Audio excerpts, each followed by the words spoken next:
Sir आपका जो सरगली इलाका है, सरगली इलाका टूरिज्म डेस्टिनेशन के अंदर आ गया है और आने वाले वक्त में हम इसके लिए रिक्रिएशनल पार्क का भी मैं डिमांड कर रही हूँ। मैंने जिन्होंने इस खूबसूरत प्रोग्राम का यहाँ पे इनेकाद किया, मैं माजरत को जो हम पिछले साल आपकी सरगली के मुकाम पे नहीं पहुंच पाए और अपनी माताओं को से माजरत खाऊं जो पिछले साल मेरा इंतजार करते करते 6 बजे तक जिन्होंने यहाँ पे इंतजार किया, लेकिन हम मौसम साफ न होने की वजह से उनसे मुलाकात न कर सके। शायद अल्लाह को मंजूर नहीं था तो हम यहाँ पर नहीं पहुँच पाए, लेकिन मैंने उसी स्टेज से उसी वक्त ये वादा किया था कि अगर जिंदगी रही तो इंशाअल्लाह अगले साल हम जरूर सरगली के मुकाम पे मुलाकात करेंगे और इसी समर कार्निवल फेस्टिवल को लेके जरूर आपसे मिलेंगे। तो अल्लाह ने आज मौका बख्शा है और आज मौसम भी साजगार है। मैं आप इस पूगल की आवाम का जितना शुक्रिया करूं उतना कम है। जो इज्जत आप लोगों ने दी है अल्लाह आपको उसका जज़ा देगा। मैं जरूर इतना कहना चाहती हूँ कि सरगली का ये मुकाम जो मैं कम से कम 1 साल से सुनती आई हूँ कि सरगली बहुत खूबसूरत है।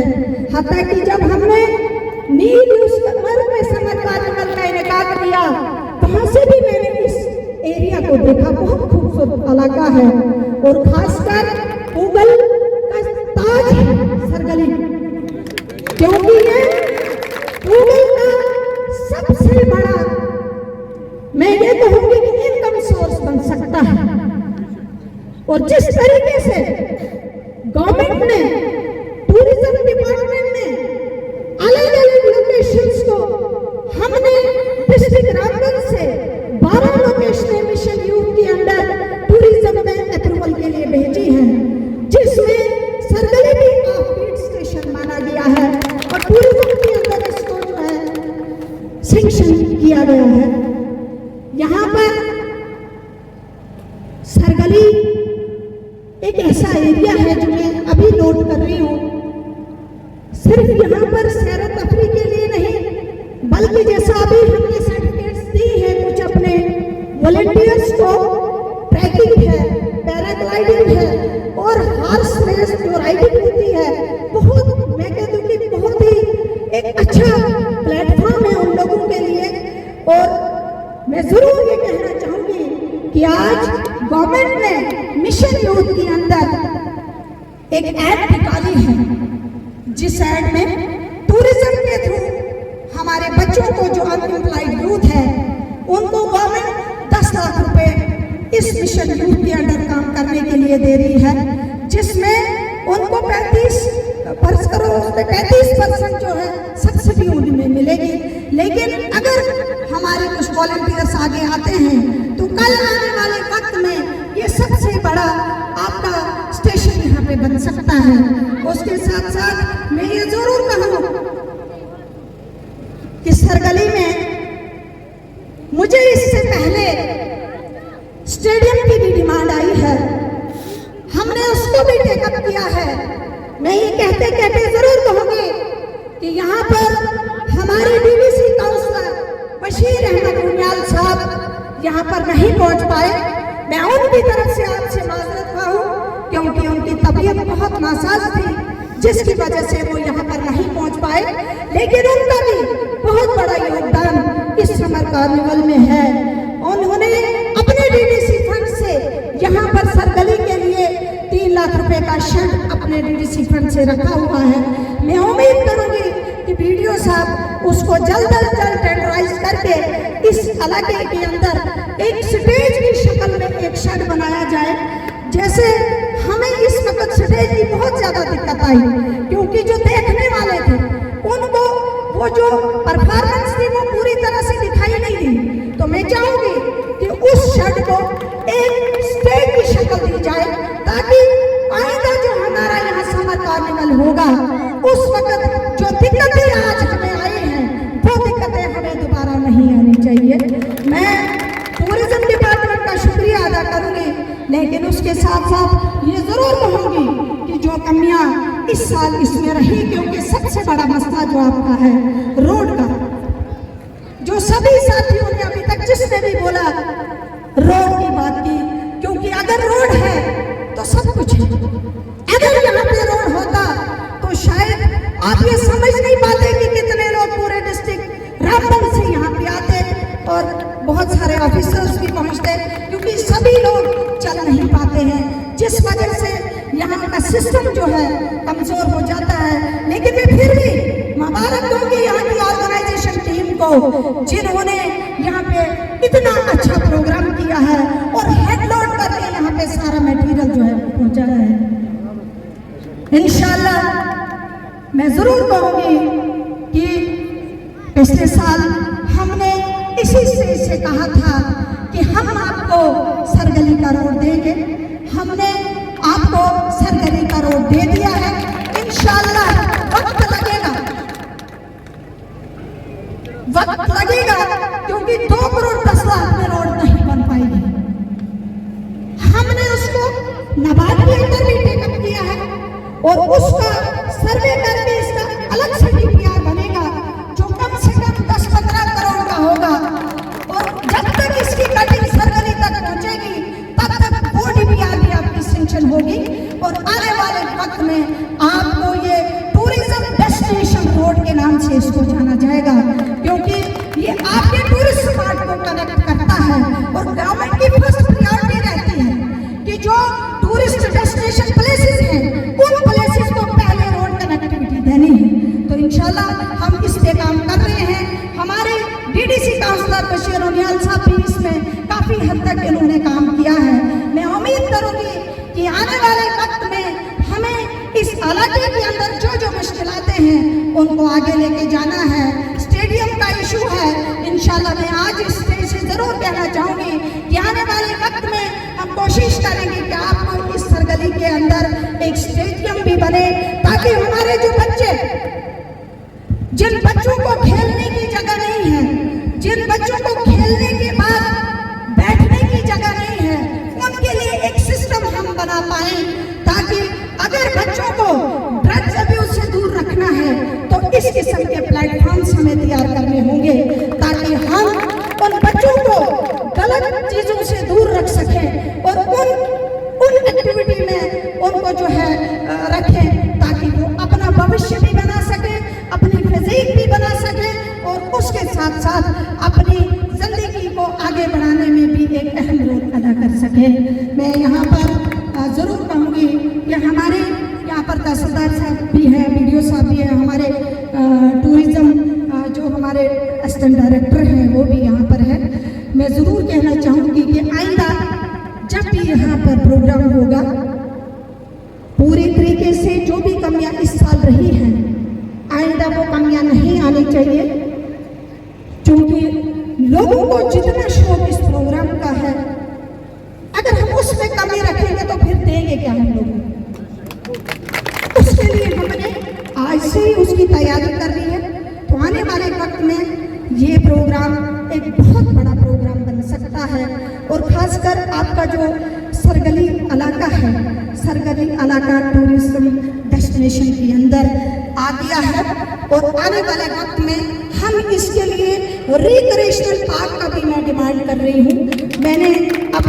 मैं शुक्रिया अदा करना चाहूँगी अपने कमिश्नर सेक्रेटरी टूरिज्म का आबिद साहब का, जिन्होंने काफ़ी हद तक उस पर काम किया है। और मुझे उम्मीद है कि रिक्रिएशनल पार्क आपको ज़रूर मिलेगी, ताकि जो ये इलाका है इसकी खूबसूरती को हमने बढ़ाना है। नेचुरल ब्यूटी है ही यहाँ, उसमें कोई शक नहीं है, लेकिन नेचुरल ब्यूटी के साथ साथ इन इलाके को, इस एरिया को प्रिजर्व करना है।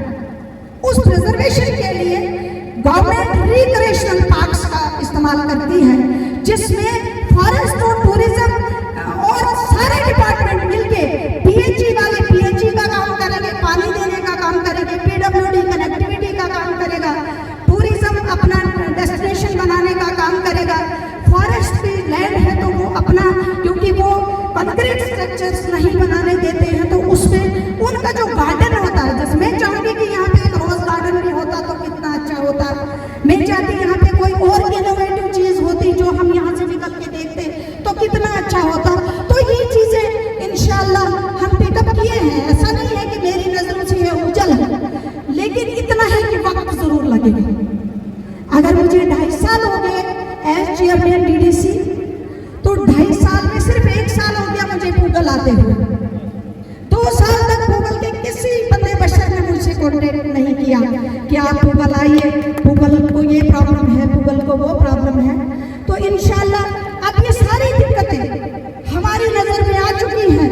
मैं यहाँ अपने बीडीसी चेयरपर्सन का भी शुक्रिया अदा करना चाहूँगी जिन्होंने इस रोड को शुरुआत तो की थी, चाहे जितने भी फंड से, क्योंकि 25 लाख का टोटल इनके पास होता है, तो 25 लाख में पूरे ब्लॉक को कितना देंगे और आपको कितना देंगे, बहुत मुश्किल बात है। जैसे मेरी बात करें 70 लाख मेरे पास टोटल है, तो 70 लाख में तो आपका, अगर ये कहें जैसे मेरी बहन पूजा जी ने कहा कि यहाँ पे रोड होना चाहिए, फुटपाथ होना चाहिए, वाकई सही कहा, क्योंकि फुटपाथ होता तो शायद सब लोग घोड़ों पे नहीं चढ़ते, क्योंकि जिस वक्त वो मुश्किल एरियाज आते हैं बहुत मुश्किल होता है।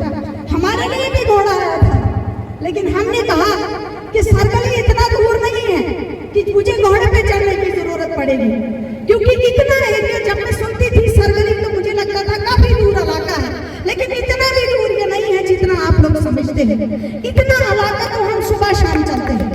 हमारे इलाके में भी ऊपर जो है, जैसे आपके घर इधर अधवार है, आपके यहाँ पे ऊपर है जिसमें आप बरसात में जाते हैं, तो हम भी बचपन से चले हैं।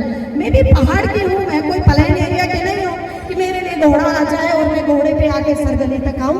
फिर मैं इन अपनी छोटी छोटी बच्चियों को क्या सिखाऊंगी कि मैं तो घोड़े पे चढ़ी, आप पैदल चल रहे हो। तो इसलिए इस सब चीज के लिए सरगली इतना दूर इलाका भी नहीं है जितना तासुर आप लोग खुद दे रहे हैं कि सरगली है, कैसे पहुंचना है। तो हमारे तो आधे से ज्यादा ऑफिसर खुद डर गए होंगे। जब मुझे ये शक था कि पता नहीं कितना दूर है, वो भी सोच होंगे कि कहाँ तक पहुंचेंगे, काफी दूर इलाका है। 3 किलोमीटर आपका सर्वे तो ये नीचे पहुंच गया, 1 किलोमीटर 1.5 और हो जाएगा तो आपके तो सरगली में पहुंच गया। तो 5 किलोमीटर इतना बड़ा कोई डिस्टेंस नहीं है। मैं आपसे गुजारिश करना चाहती हूँ कि आप इसमें कोऑपरेट करिए ताकि हम इस सरगली इलाके को एक बेहतरीन स्टेशन बनाएं, ताकि गवर्नमेंट की नजर इस इलाके की तरफ जब बढ़ेगी तो नेचुरली हम चाहते हैं कि कश्मीर की तरह हम भी जम्मू प्रोविंस में कुछ ऐसे डेस्टिनेशंस तैयार करें कि जब यहाँ से टूरिस्ट गुजरे तो मजबूर हो जाए कि मुझे सरगली जाना है। मैंने वो चीज वहां पे देखनी है कि उसके टूरिस्ट प्लान में जो उसका शेड्यूल बनेगा, उस शेड्यूल में हमारे लोकेशंस आनी चाहिए कि 2 दिन रुकना है सरगली के अंदर, 2 दिन रुकना है महू के अंदर, 2 दिन रुकना है रामाकुंडा के अंदर, 2 दिन रुकना है, जैसे अभी यहाँ कह रहे थे हमारे करदीप जी, सोनी सर भी कोई इलाका है वहां पे। जब हम इन इलाके को खुद अपना कंट्रीब्यूशन देंगे तब हम इन एरियाज को आगे लेके जाएंगे। मैं एक चीज से बहुत मायूस होती हूँ कि जब हर स्टेज को पॉलिटिकल स्टेज बनाया जाता है। मैं इस वक्त चेयरपर्सन हूँ, मेरा स्टेज कोई पॉलिटिकल स्टेज नहीं है, ये स्टेज सब लोगों का है। यहाँ पर हर इंसान को बात करनी है, हर इंसान को पानी पीना है, रोड चाहिए, हर चीज चाहिए। लेकिन अगर कई लोगों को मौका मिलता है कि भाई स्टेज तो बना है तो पॉलिटिकल बात कर ही लेते हैं, उससे आपके डेवलपमेंट में दिक्कतें आती हैं, आपके कामकाज में दिक्कतें आती हैं। भाई वोटिंग जब होगी, जब मर्जी आएगी सेंट्रल गवर्नमेंट को, जब आर्डर होगा, नोटिफिकेशन होगी, तो सबको वोट तो डालना है, वो तो राइट है हमारा, वो तो हक है हमारा। तब तक तो हम काम करेंगे, फ्रीली काम करेंगे, किसी को ये नहीं सोचेंगे कि उसको देंगे उसको देंगे उसको देंगे।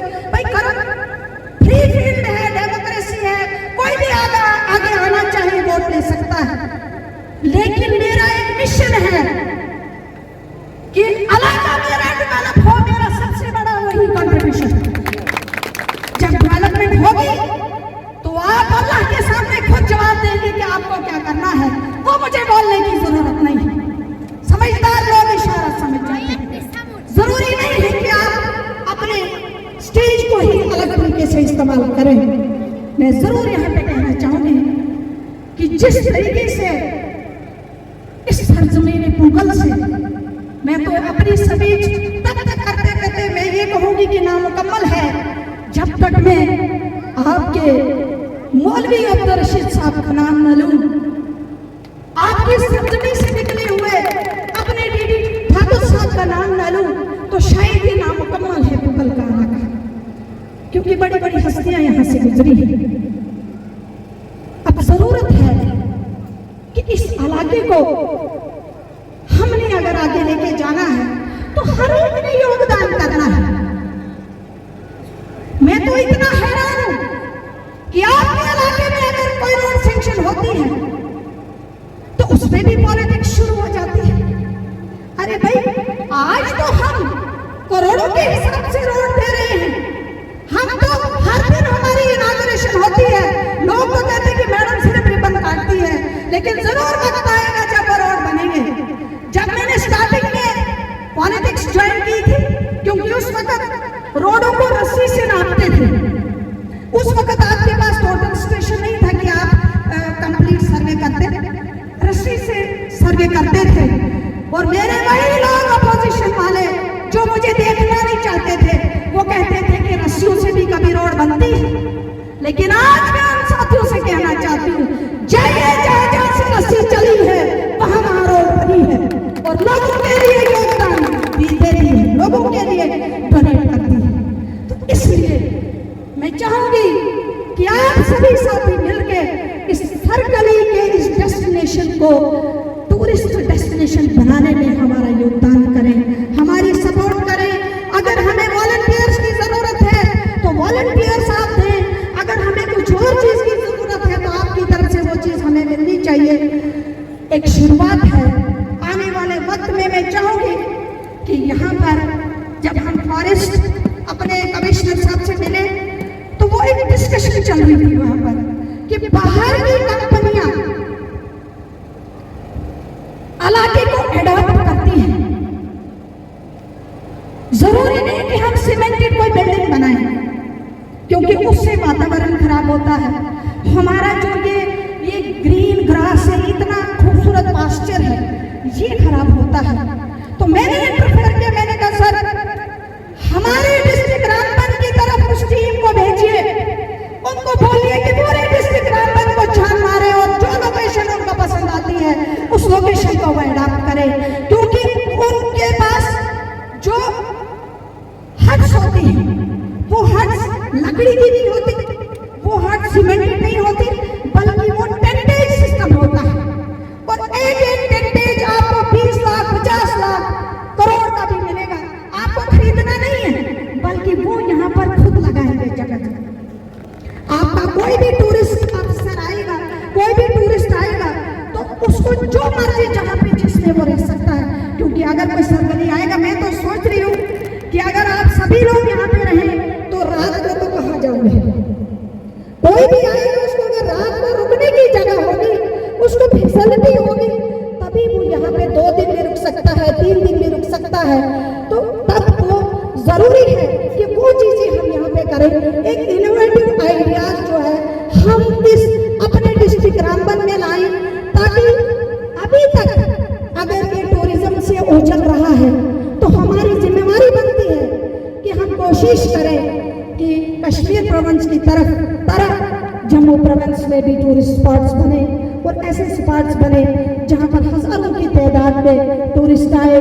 और ये हमारा जो नौजवान है जो इस वक्त दर की ठोकरें खा रहा है, जिसको इस वक्त नौकरी नहीं है, तो कम से कम अपने सेल्फ एम्प्लॉयमेंट पे वो अपना खड़ा हो जाएगा और अपने बाल बच्चों को, अपने इलाके को आगे बढ़ाने में एक अहम रोल अदा करेगा। मैंने काफी टाइम लिया, मैं आप सभी साथियों का शुक्रिया अदा करना चाहती हूँ। और उसके साथ साथ मैं ये जरूर कहूँगी कि इंशाअल्लाह अल्लाह हमें ये मौका फिर से बख्शे कि फिर से हम सरगली पे आए और यहाँ पे जितनी भी कमियां रही हैं उन कमियों को पूरा करें। लेकिन उसके साथ साथ में ज़रूर एक बात मुझे याद आई है, क्योंकि आपका जो इलाका में देख रही थी, जैसे हमारा गुल संगलदान सब डिवीजन है, उसके अंदर नेचुरली फ्लावर्स उगते हैं, उनको कोई लगाता नहीं है, वो जंगली फ्लावर है, उसको गिलास हम बोलते हैं, वो अपना नाम डाला हुआ है। अब असली नाम क्या है वो हमें पता नहीं है, लेकिन वो कलरफुल है, वो पर्पल है, वो वाइट है, वो रेड है, वो ब्लू है, तो वो नेचुरली वहाँ पे उगता है, उसको जानवर भी नहीं खाता, तभी तो वो रुका है वहाँ पे। अगर उसको जानवर खाता तो शायद वो नहीं रह पाता।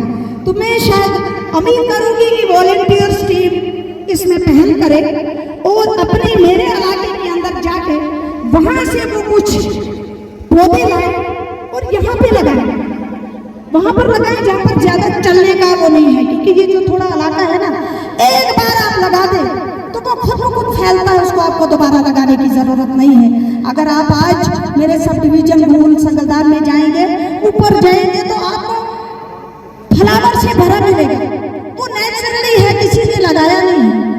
अब हम कोशिश कर रहे हैं, हमारी कुछ NGOs हैं वो कोशिश कर रही है कि वो अपनी तरफ से भी फ्लावर के पेड़ लगाए, लेकिन वो रहेगा नहीं, क्योंकि उसको जानवर खा लेगा, बकरी खाएगी, भेड़ खाएगी, वो रह नहीं पाएगा।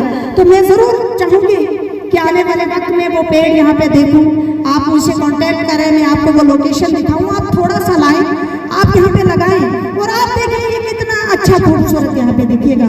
तो मैं इसी के साथ ज़रूर चाहूँगी कि आप लोग अभी थक गए हैं, भूखे भी हैं, धूप भी बहुत ज़्यादा है, लेकिन शुक्र है अल्लाह का धूप तो थी, अगर बारिश होती तो शायद ये प्रोग्राम नहीं हो पाता। तो इसलिए आपके लिए, आइंदा के लिए हम एक सिस्टम बनाएंगे जिसमें लोगों के लिए भी शामियाना लगेगा, क्योंकि जब रोड होगी तो सब कुछ होगा, रोड नहीं होगी तो ये चीज़ें पहुँचाना यहाँ पे मैं कहती हूँ कि बहुत मुश्किल है। तो मैं इसी के साथ इजाज़त चाहूँगी। और एक बात मुझे और याद आ गई कि पोटैटो फार्म की यहाँ पे बात होती है, मुझे वाकई में लगा कि आपका जो इलाका है, जब मैंने यहाँ से नीचे देखा तो इतना अच्छा एरिया है जहाँ पे आप पोटैटो उगा सकते हो। जैसे हमारा गोल में कम से कम 1000 से 2000 कनाल पोटैटो फार्म है और वहाँ से सप्लाई पूरी JNK को होती है।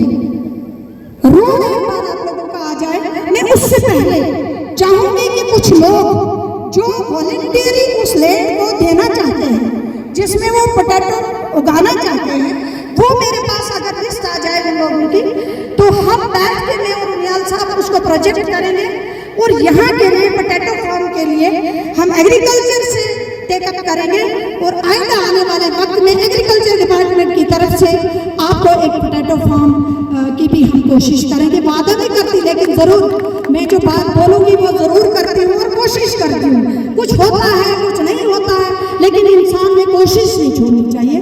तो इसी के साथ मैं इजाज़त चाहूँ।